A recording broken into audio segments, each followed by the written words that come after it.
स्वागत है आप सभी का एक बार फिर से इस लाइव स्ट्रीम में।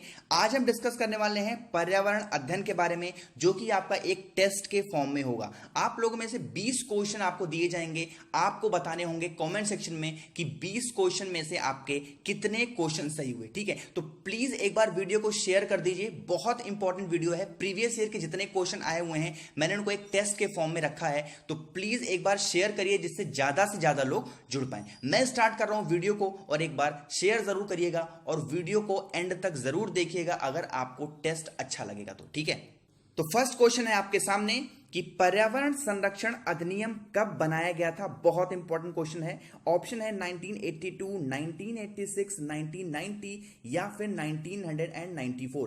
प्लीज अपने अपने आंसर आप लोग लाइव चैट में लिखते रहिए। मैं सभी को रिप्लाई वहां पर कर रहा हूं, पॉसिबल नहीं है कि मैं यहां पर सभी के नाम बोलूं। ठीक है, जो फर्स्ट है उसका जो करेक्ट ऑप्शन होगा वो हो जाएगा 1986 में जो आपका पर्यावरण संरक्षण अधिनियम था वो बनाया गया था। तो बी ऑप्शन जो होगा वो आपका इसका करेक्ट ऑप्शन हो जाएगा। ठीक है, बढ़ते हैं क्वेश्चन नंबर 2 की तरफ। दूसरा क्वेश्चन है कि दुधवा राष्ट्रीय उद्यान उत्तर प्रदेश के किस जिले में है। देखिए, मैंने आपको पहले बता दिया है कि दुधवा राष्ट्रीय उद्यान जो है वो उत्तर प्रदेश में है, लेकिन अब यहां पर पूछ रहा है कि जो दुधवा राष्ट्रीय उद्यान है वो उत्तर प्रदेश के किस जिले में पड़ता है। ऑप्शन है आपके लखीमपुर खीरी, मिर्जापुर, आगरा या फिर गोरखपुर। ध्यान रखिएगा कि जो दुधवा राष्ट्रीय उद्यान है वो है आपका लखीमपुर खीरी में। तो ए ऑप्शन जो होगा वो आपका इसका करेक्ट ऑप्शन हो जाएगा। ठीक है, बढ़ते हैं क्वेश्चन नंबर 3 पे।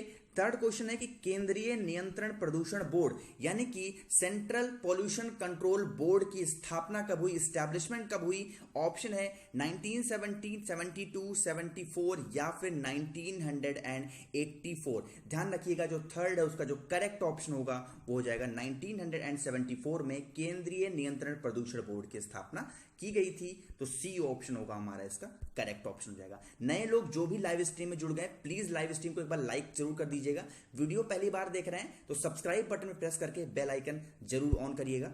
हम पढ़ रहे हैं क्वेश्चन नंबर 4 की तरफ। फोर्थ क्वेश्चन है आपके सामने कि जलवायु परिवर्तन का कारण क्या है, यह आपको बताना है। ऑप्शन पढ़ता हूं, सभी लोग प्लीज अपने अपने आंसर कमेंट सेक्शन में लिखते रहिए।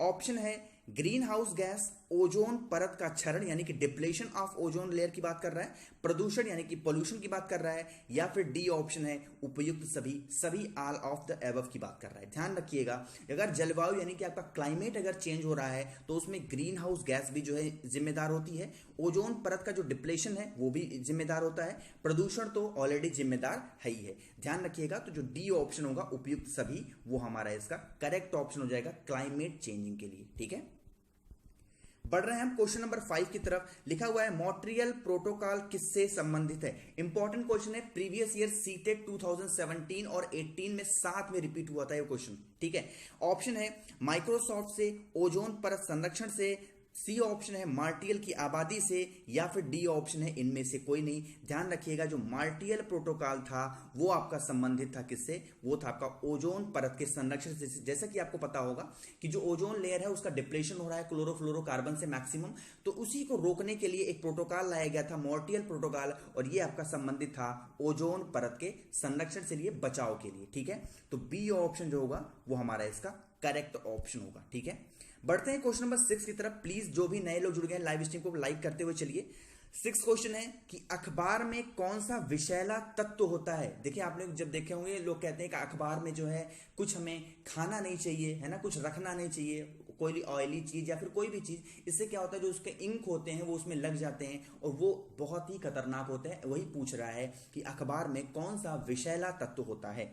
ऑप्शन है पारा, लेड, मैग्नीज या फिर कैडमियम। ध्यान रखिएगा अखबार में लेड होता है, तो बी ऑप्शन हमारा इसका करेक्ट ऑप्शन हो जाएगा। देखिए, आपको पता होगा अभी कुछ सालों पहले मैगी को जो है बैन कर दिया गया था। मैगी सभी लोग जानते होंगे, तो मैगी को बैन भी इसलिए किया गया था क्योंकि उसमें लेड पाया गया था, है ना। तो लेड बहुत ही खतरनाक तत्व होता है, इसीलिए हमें कोई भी चीज अखबार में चाहे वो ऑयली हो या फिर कोई भी चीज हो ना ही खाना चाहिए ना ही रखना चाहिए। ठीक है, बढ़ते हैं हम क्वेश्चन नंबर 7 की तरफ। 7वां क्वेश्चन है आपके सामने कि भारत में क्षेत्रफल की दृष्टि से सर्वाधिक वन किस राज्य में है। सबसे ज्यादा वन की यहां पर बात की जा रही है, ध्यान रखिएगा। सर्वाधिक का मतलब होता है सबसे ज्यादा।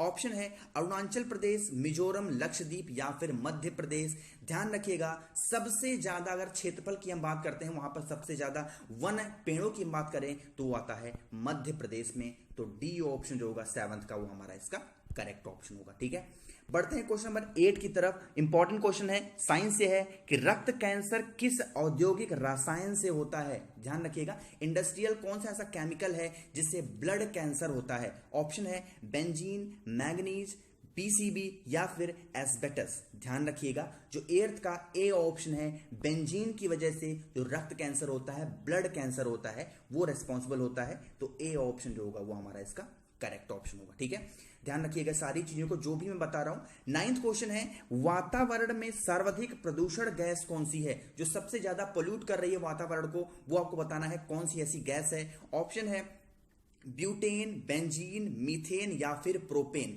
ध्यान रखिएगा, जो मीथेन है वो सबसे ज्यादा खतरनाक गैस है आपके वातावरण में। और कभी कभी एग्जाम में मीथेन ना लिख करके CH4 भी आपको देखने को मिलेगा। ध्यान रखिएगा, CH4 को भी हम क्या कहते हैं, मीथेन भी कहते हैं। तो ये सारे फॉर्मूले भी आपको कभी कभी ध्यान में रखने चाहिए। कभी कभी एग्जाम में क्या एग्जामिनर कंफ्यूज करने के लिए आपको फॉर्मूले भी दे देते हैं। ठीक है, बढ़ते हैं क्वेश्चन नंबर 10 की तरफ। 10th क्वेश्चन है, इंपॉर्टेंट क्वेश्चन है और बहुत प्यारा क्वेश्चन है। मैं बता चुका हूं ऑलरेडी आपको इसको कि निम्नलिखित में से कौन सा अभ्यारण्य जंगली हाथियों के लिए प्रसिद्ध है, यह आपको बताना है। ऑप्शन है चंद्रप्रभा, बांदीपुर, मानस या फिर पेरियार। इसको मैंने आपको एक ट्रिक से बताया था कि केरल में क्या होता है। केरल में भी हाल ही की बात है कि किसी आदमी ने अनानास में जो है एक बॉम्ब खिला दिया था एक हाथी को, और वो जाकर के नदी में जब पानी पीने गई तो उसका जो पेट था वो फट गया। तो मैंने आपको एक ट्रिक बताया था कि केरल में क्या पाया जाता है, पेरियार वन्यजीव अभ्यारण्य है, और यहां पर जंगली हाथियों के लिए पेरियार अभ्यारण्य जो है वो प्रसिद्ध है। ठीक है, इस सारी चीजों को आप ध्यान रखिएगा। मैं वीडियो को मैं बहुत ही स्पीड में चलता हूं क्योंकि मैं आप लोग का 1 मिनट भी टाइम वेस्ट करना नहीं चाहता हूं, क्योंकि मैं यहां पर बार बार बोर करूं आप लोग को, वो मैं नहीं चाहता हूं। सिर्फ काम की बात यहां पर हम करेंगे। ठीक है, बढ़ते हैं क्वेश्चन नंबर 12 पे। सॉरी 11 थोड़ा मिस हो गया है। विश्व पर्यटन दिवस आपको बताना है कब मनाया जाता है। ऑप्शन है 5 सितंबर, 14 सितंबर, 27 सितंबर या फिर 28 मार्च। ध्यान रखिएगा, जो विश्व पर्यटन दिवस है वो आपका मनाया जाता है 27 सितंबर को। तो सी ऑप्शन जो होगा हमारा इसका करेक्ट ऑप्शन हो जाएगा। जो भी नए लोग मेरी वीडियो को अगर पहली बार देख रहे हैं, वीडियो अगर आपको पसंद आ रही है तो प्लीज लाइव स्ट्रीम को एक बार लाइक भी करते चलिए, और चैनल पे नए हैं तो प्लीज सब्सक्राइब बटन प्रेस करके बेल आइकन जरूर ऑन करिएगा। इसी तरीके की सारी नोटिफिकेशन आपको मिल जाया करेगी।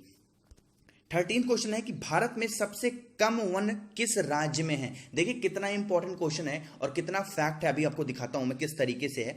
ऑप्शन है छत्तीसगढ़, पंजाब, हरियाणा या फिर उत्तर प्रदेश। देखिए नाम कितना प्यारा है, वैसे इसका करेक्ट ऑप्शन हरियाणा हो जाएगा। हरियाणा में सबसे कम वन है। ठीक है, लेकिन आपको एक चीज और ध्यान रखनी है, जैसे यहां पर ट्रिक भी याद रखिएगा, नाम कितना प्यारा है, हरियाणा। ठीक है, हरियाली से बना हुआ है हरियाणा, और यहां पर सबसे कम हरियाली है। सोचिए कितनी गलत बात है। तो सी ऑप्शन जो होगा वो हमारा इसका करेक्ट ऑप्शन होगा। ठीक है, नेक्स्ट है क्वेश्चन नंबर 14 आपके सामने कि रियो डी जेनेरियो पृथ्वी शिखर सम्मेलन का संबंध किससे है, यह आपको बताना है। एक सम्मेलन हुआ था रियो डी जेनेरियो पृथ्वी शिखर सम्मेलन, ये संबंध किससे है। ऑप्शन है मृदा की उर्वरकता से, बी ऑप्शन है प्राकृतिक स्रोतों के सर्वेक्षण से, या फिर सी ऑप्शन है पर्यावरण के संरक्षण से, या फिर जो डी ऑप्शन है वो है वनीकरण के परिरक्षण से। ध्यान रखिएगा, जो ये शिखर सम्मेलन हुआ था ये आपका रिलेट करता है पर्यावरण के संरक्षण से। क्वेश्चन आपके एग्जाम में बनता है कि रियो डी जेनेरियो कहां पर है, तो ध्यान रखिएगा रियो डी जेनेरियो आपका कहां पर है, ये है ब्राजील में। ठीक है, तो जो प्रथम शिखर सम्मेलन हुआ था, ये भी कभी कभी पूछा जा सकता है। तो जो प्रथम शिखर सम्मेलन हुआ था वो हुआ था 1992 में। जितने फैक्ट मैं आपको एक्स्ट्रा बता देता हूं, ये भी आपके इंपॉर्टेंट होते हैं एग्जाम पॉइंट ऑफ व्यू से, तो प्लीज इन सभी चीजों को भी आप ध्यान रखा करिए। बढ़ते हैं क्वेश्चन नंबर 15 की तरफ।